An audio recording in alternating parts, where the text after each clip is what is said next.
Welcome to Daily Lenten Reflections for Thursday of the fourth week of Lent.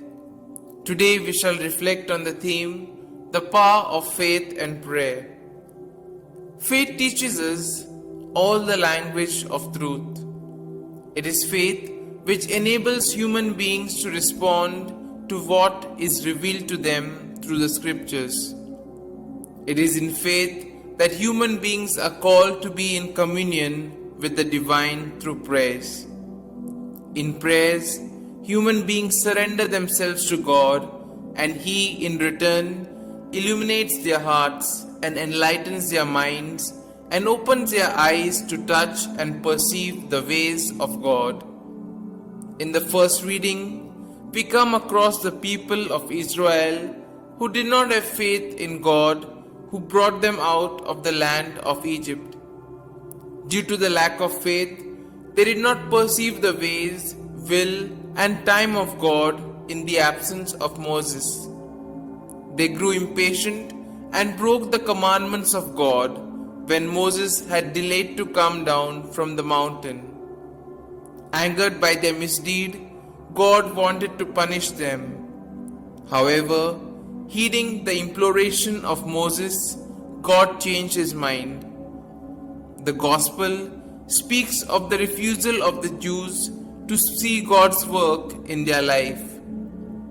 Due to their lack of faith, they did not recognize Jesus.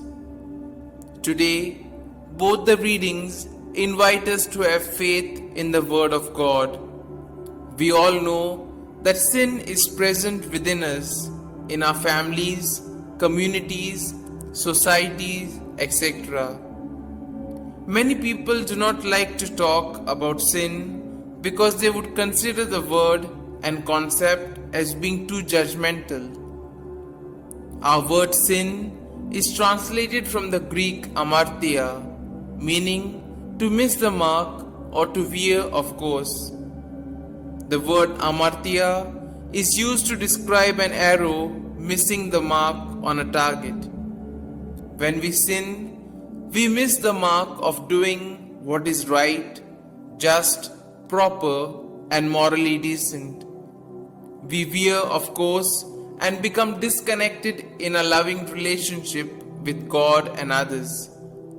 We lose sight of our true selves as being God's beloved children.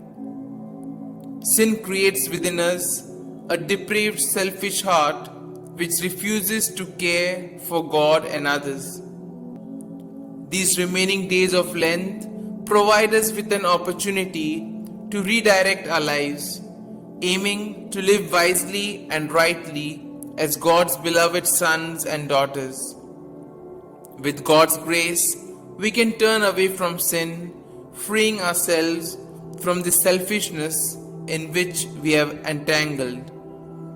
In seeking forgiveness and reconciliation from God and with each other, we can get back on course in reconnecting and healing our broken relationships.